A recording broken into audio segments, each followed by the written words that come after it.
एक ऐसा गांव जहां पर एक ही रात में 1500 से भी ज्यादा लोग गायब हो गए थे। इस गांव का नाम है कुलधरा।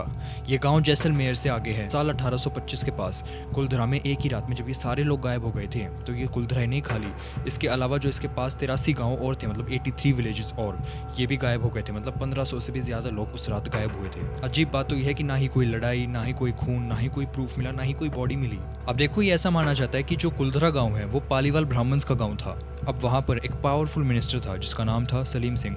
वो वहाँ पर एक लड़की से शादी करना चाहता था। अब देखो, उस लड़की को बचाने के लिए सभी के सभी गांव वाले आगे आ गए थे और उन्होंने ये डिसाइड किया कि इस गांव को हम खाली कर देंगे पूरी तरह से। पर देखो, 1500 से भी ज़्यादा लोग एक ही रात में गायब हो गए थे, और सिर्फ कुलधरा के नहीं बल्कि आसपास के 83 और विलेजेस के भी।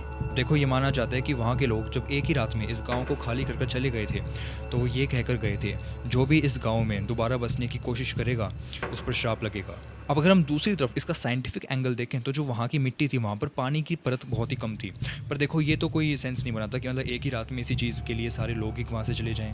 अब देखो, कुलधरा आज के दिन एक टूरिस्ट प्लेस है, वहाँ पर टूरिस्ट आते हैं, पर रात में वहाँ पर कोई नहीं जाना चाहता। अब मुझे बताओ कि आप कुलधरा गाँव में रात में जाना चाहोगे? कमेंट में बताओ येस और नेवर। और अब ऐसे ही मैं तुम्हें इंडिया के 100 दिन में 100 फैक्ट्स बताऊंगा।